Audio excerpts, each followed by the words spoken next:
Hello student, मैं Himanshu Chaubisa agri study point पर आपका हार्दिक स्वागत है। क्लास 12 चैप्टर 2 जैविक खेती परिभाषा एवं महत्व और भविष्य, आज इसी चैप्टर को कंटिन्यू करेंगे। इस चैप्टर में आज हमारा टॉपिक है कंपोस्ट के बारे में। कंपोस्ट क्या होता है, उसका उपयोग कैसे करते हैं, उसको बनाया कैसे जाता है, उसके बनाने की विधियाँ क्या है, इन सभी के बारे में आज इसी क्लास के माध्यम से चर्चा करेंगे। शुरू करते हैं आज की क्लास। कंपोस्टिंग एक जैव रासायनिक क्रिया है जिसमें वायवीय तथा अवायवीय जीवाणु कार्बनिक पदार्थों को विघटित कर बारीक खाद बनाते हैं। कंपोस्टिंग एक जैव रासायनिक क्रिया है जिसमें वायवीय तथा अवायवीय जीवाणु कार्बनिक पदार्थों को विघटित कर, मतलब छोटे छोटे टुकड़ों में अलग कर बारीक खाद बनाते हैं। यह पूर्ण सड़ा हुआ कार्बनिक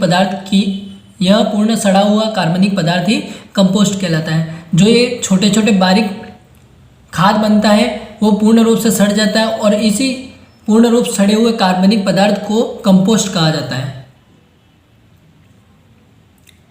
नेक्स्ट पॉइंट है, भारत में तैयार किए जाने वाला कंपोस्ट इस प्रकार है। फर्स्ट पॉइंट है फार्म अवशिष्टों से तैयार कंपोस्ट। इसमें खरपतवार, फसल अवशेष, पशुओं का बचा हुआ चारा, पेड़ पौधों की पत्तियां आदि काम में लिया जाता है। जो फार्म अवशिष्टों से तैयार कंपोस्ट है उसमें खरपतवार, फसल अवशेष, पशुओं का बचा हुआ चारा, पेड़ पौधों की पत्तियां आदि काम में लिए जाते हैं। नेक्स्ट पॉइंट है शहर व कस्बों के अवशिष्ट से तैयार कंपोस्ट। जो शहर होते हैं, कस्बे होते हैं, उनसे कैसे तैयार होता है। यह शहर का मल, कूड़ा करकट, अन्य कार्बनिक कचरा आदि से तैयार किया जाता है। जो शहर का मल पदार्थ होता है, कूड़ा करकट होता है तथा अन्य जो कार्बनिक कचरा होता है उससे इसको तैयार किया जाता है।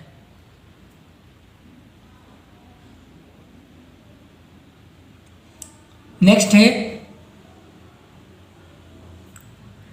है कंपोस्ट बनाने की विधियाँ। फर्स्ट विधि है इंदौर विधि, सेकंड बेंगलोर विधि, थर्ड है नेडेप विधि। तो फर्स्ट विधि के बारे में डिस्कस करते हैं। इंदौर विधि, यह विधि ए होवार्ड तथा यशवंत डी वार्ड के द्वारा institute of plant nutrition Indore में वर्ष 1924 से 1931 के मध्य विकसित की गई थी। ये दो वैज्ञानिक थे जिनका नाम है ए होवार्ड तथा यशवंत डी वार्ड। इन्होंने institute of plant nutrition Indore, plant nutrition जो संस्था है वो कहाँ है, इंदौर में। इन्होंने वर्ष 1924 से 31 के मध्य विकसित की गई थी। इस कारणों से इसको इंदौर विधि कहते हैं। नेक्स्ट पॉइंट है, इस विधि में पशुओं के गोबर, फसलों के अवशेष तथा अवशिष्टों का प्रयोग कर कंपोस्ट तैयार किया जाता है। इस विधि में पशुओं का गोबर प्रयोग में लिया जाता है, फसल अवशेष तथा अवशिष्टों का प्रयोग कर कंपोस्ट तैयार किया जाता है। सेकंड है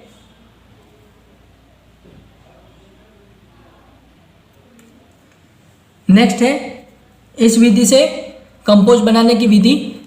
इसमें फर्स्ट पॉइंट है गड्ढे का आकार। लंबाई गड्ढे की 10 फीट या आवश्यकता अनुसार बढ़ा सकते हैं हम। चौड़ाई 6 से 8 फीट और गहराई 2 से 3 फीट रखते हैं। इंपॉर्टेंट पॉइंट है, ध्यान में रखना है, गड्ढे की जो लंबाई होती है वो 10 फीट रखी जाती है, चौड़ाई 6 से 8 फीट और गहराई 2 से 3 फीट रखते हैं। गड्ढा सदैव ढालू जगह पर बनाना चाहिए। जो गड्ढा होता है उसे सदैव ढालू जगह पर बनाना चाहिए। नेक्स्ट है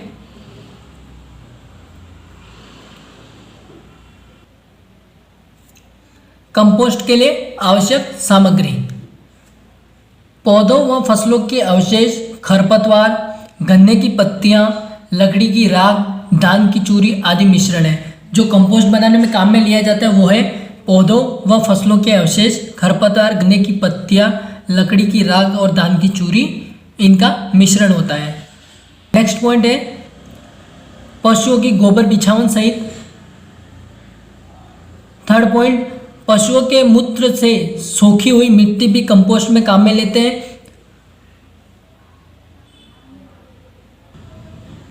नेक्स्ट है लकड़ी की राख जो कंपोस्ट की अम्लीयता कम करती है तथा पोटाश की मात्रा को बढ़ाती है। जो लकड़ी की राख होती है वो कंपोस्ट की जो अम्लीयता होती है उसको कम करती है और पोटाश की मात्रा को बढ़ाती है। नेक्स्ट है गड्ढा भरने की विधि। गड्ढे के प्रत्येक भाग में अपशिष्ट अलग अलग परत में भरते हैं। पहली परत में पशुशाला से इकट्ठे किए गए कचरे की 3 इंच मोटी परत रैक की सहायता से फैला देते हैं। जो पशुशाला में इकट्ठा किया हुआ कचरा होता है उसकी 3 इंच मोटी परत रैक की सहायता से फैला देते हैं। नेक्स्ट पॉइंट है, थर्ड पॉइंट है सामग्री को गीला करने के लिए पर्याप्त मात्रा में पानी का छिड़काव करता है। ये गीला है, पर्याप्त मात्रा में पानी का छिड़काव करते हैं। नेक्स्ट पॉइंट है गड्ढे को तब तक भरे जब तक पूरी सामग्री की परत जमीन से 1 फीट ऊपर तक न हो जाए। जो गड्ढा है उसको तब तक भरना चाहिए जब तक सामग्री की जो परत होती है वो 1 फीट ऊपर तक न आ जाए। नेक्स्ट पॉइंट है गड्ढे की लंबाई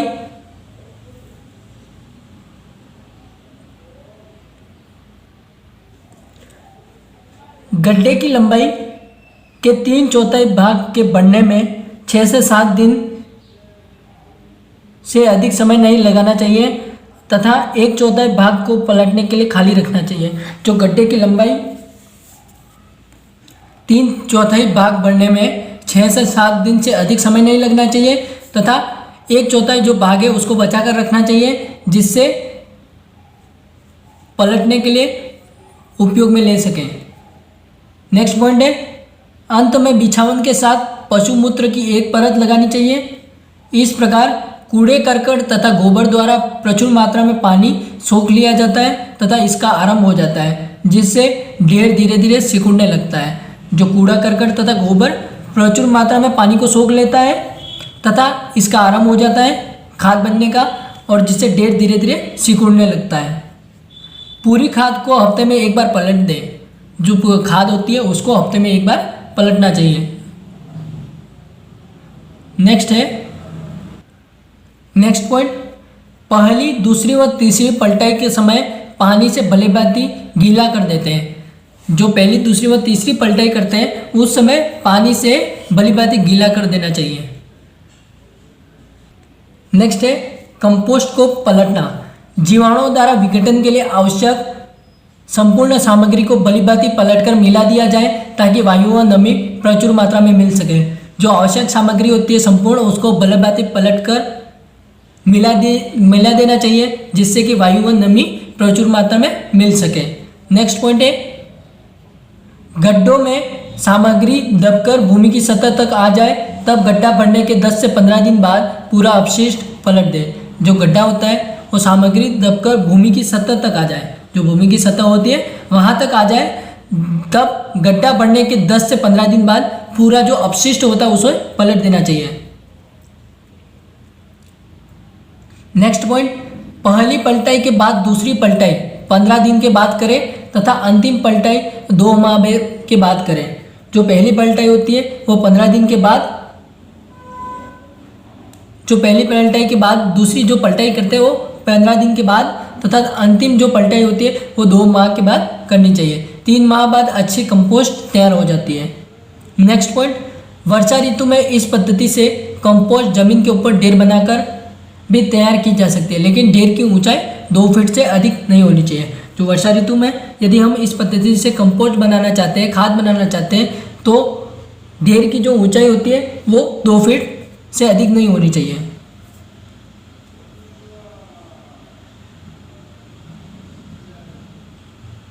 नेक्स्ट है सेकंड बेंगलोर विधि।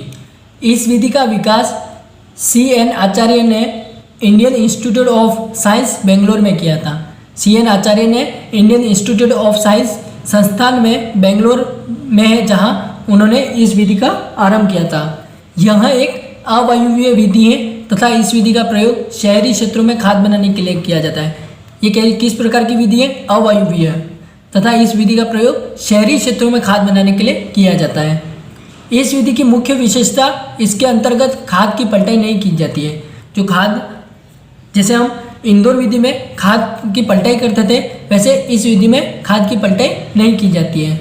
इस विधि से खाद तैयार करने के लिए सर्वप्रथम खायार टेंच तैयार की जाती है। खायार टेंच नालियों को कहते हैं, नालियों जैसे खाई बनाई जाती है।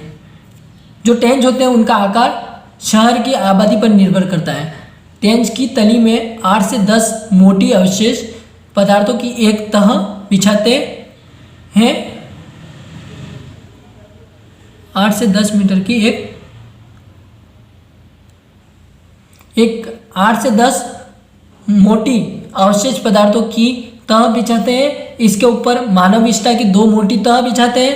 कचरा एवं विष्ठा की एक तह के बाद दूसरी तह लगाते हुए भूतल से, जो भूतल होता है, भूतल से लगभग 1 फुट ऊंचा कर लेते हैं।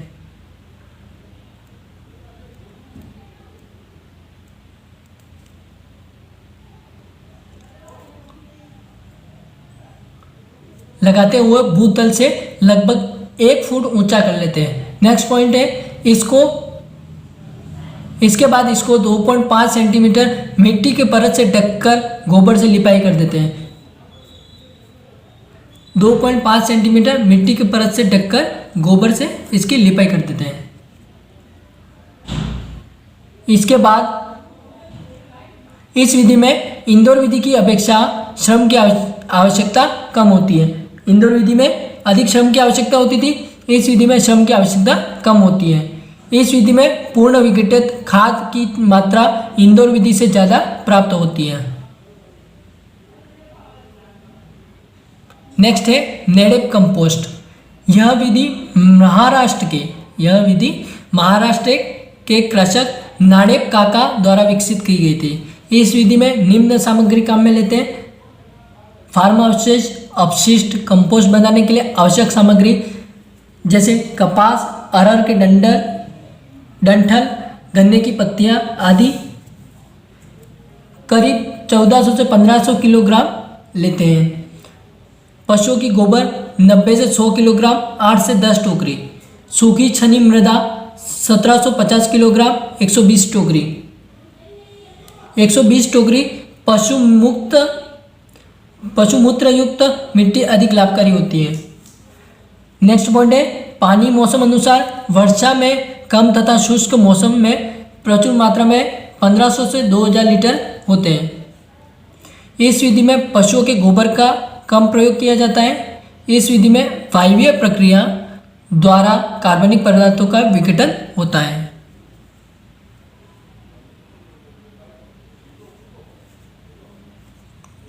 जो इसमें मात्रा दे रखी है उन मात्राओं को ध्यान रखना है। नेक्स्ट पॉइंट है, तथा कंपोस्ट तैयार करने में 90 से 120 दिन का समय लगता है। नेक्स्ट पॉइंट, इस विधि से तैयार कंपोस्ट में 0.5 से 1.5% नाइट्रोजन, 0.5 से 0.9% फास्फोरस, 1.2 से 1.4% पोटाश होता है। जो कंपोस्ट होता है उसमें 0.5 से 1.5% नाइट्रोजन, 0.5 से 0.9 फास्फोरस, 1.2 से 1.4% पोटाश उपलब्ध होता है। नेक्स्ट विधि है नेडेप कंपोस्ट टैंक। ईंटें या पत्थर आदि से जमीन के ऊपर टैंक तैयार की जाती है। टैंक का आकार आयताकार, जिसके अंदर की लंबाई 10 फीट, चौड़ाई 6 फीट तथा ऊंचाई 9 फीट रखते हैं। टैंक की दीवार 9 इंच मोटी होनी चाहिए। जो टैंक की दीवार होती है वो 9 इंच मोटी होनी चाहिए। नेक्स्ट पॉइंट, हवा के आवागमन के लिए टैंक की चारों दीवारों में 7 इंच चौड़े छेद होने चाहिए। नेक्स्ट पॉइंट, ईंट की 2 परत के बाद तीसरी परत को जोड़ते समय प्रत्येक ईंट की जुड़ाई के बाद 7 इंच का छेद छोड़कर जुड़ाई करते हैं। नेक्स्ट पॉइंट है, टैंक के अंदर व बाहर की दीवारों और फर्श को टैंक बनने से पूर्व गोबर व मिट्टी के मिश्रण से बली प्रकार से लीप देना चाहिए। टैंक सूखने के बाद में, टैंक जो होता है उसका सूखने के बाद में प्रयोग में लें। नेक्स्ट है टैंक भरने की विधि। टैंक भरने से पूर्व गोबर के घोल का छिड़काव टैंक के नीचे तथा दीवारों के अंदर कर लेना चाहिए। यदि हम टैंक भरते हैं तो हमें सबसे पहले गोबर के घोल का छिड़काव टैंक के नीचे और दीवारों पर कर देना चाहिए। टैंक की भराई 48 घंटों में पूर्ण कर लेनी चाहिए, अन्यथा कंपोस्ट बनने की प्रक्रिया में बाधा आती है। प्रथम परत या वानस्पतिक पदार्थ, पहली 6 इंच की परत फार्म के वानस्पतिक अवशेषों से भर देनी चाहिए, जो करीब 100 किलोग्राम होते हैं। जो पहली परत होती है उसमें 6 इंच की परत फार्म के वानस्पतिक अवशेषों से भर देनी चाहिए, जो कितने होने चाहिए, 100 किलोग्राम होने चाहिए। नेक्स्ट है दूसरी परत। दूसरी परत में गोबर का घोल, गोबर या गोबर की लेही करीब 4 से 5 किलोग्राम गोबर को 125 से 150 लीटर पानी में घोल का पहली परत का एक साथ छिड़काव करते हैं। नेक्स्ट है तीसरी परत, साफ सूखी छनी मिट्टी। इस परत में 50 से 60 किलोग्राम 4 से 5 टोकरी साफ सूखी छनी मिट्टी की एक परत एक साथ बिछा देते हैं तथा इसके ऊपर पानी का छिड़काव कर गीला करते हैं। नेक्स्ट है कंपोस्ट प्रयोग विधि।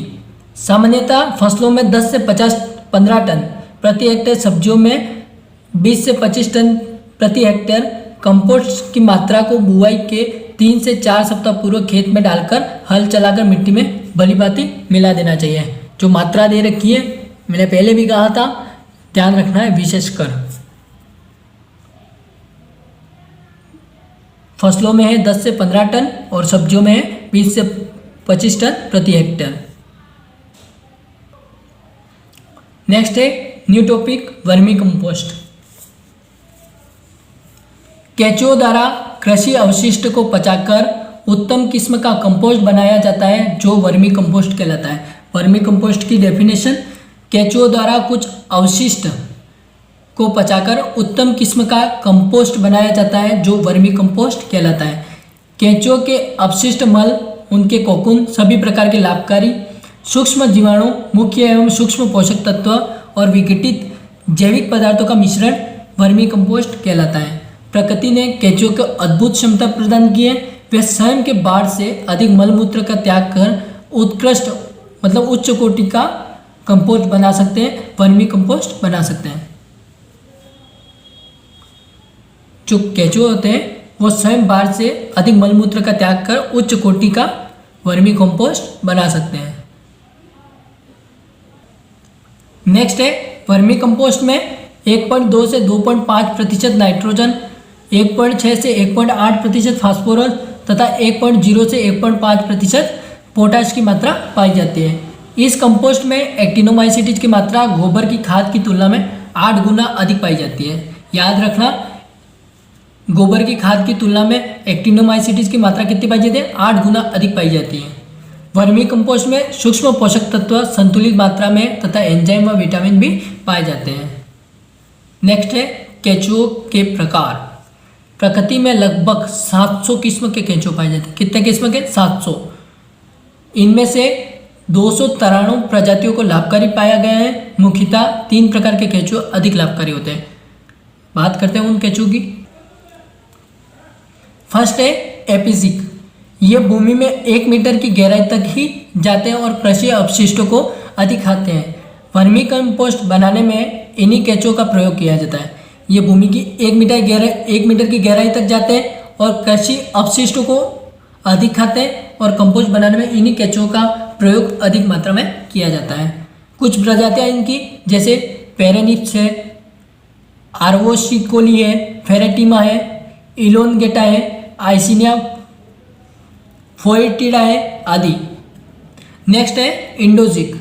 ये केंचुए भूमि से गहरी सुरंग बनाते हैं 3 मीटर से अधिक।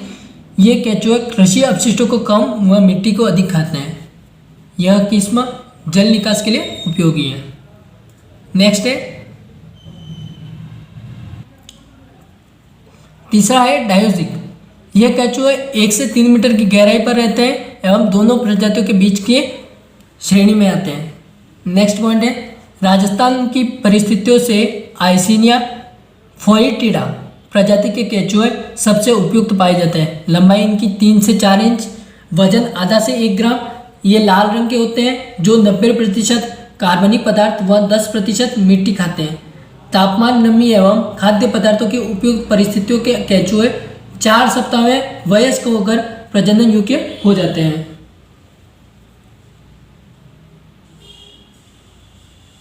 एक केंचुआ 1 सप्ताह में 2 से 3 कोकून देता है एवं एक कोकून में 3 से 4 अंडे होते हैं। एक प्रजनन केंचुआ 6 माह में 250 केंचुए पैदा करता है। नेक्स्ट है वर्मी कंपोस्ट बनाने की विधि। वर्मी कंपोस्ट बनाने के लिए ऐसे स्थान का चुनाव करते हैं जो ऊंचा तथा छायादार हो।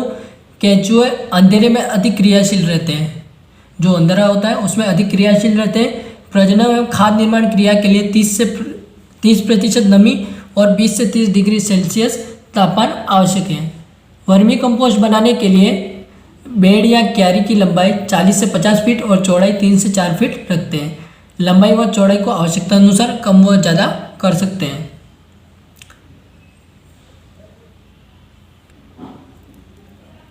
नेक्स्ट है क्यारी में मामूली सड़ा हुआ भूसा, तिनके, कड़वी, जूट आदि को सतह पर 3 इंच की मोटाई से तह लगाकर बिछौना बनाया जाता है।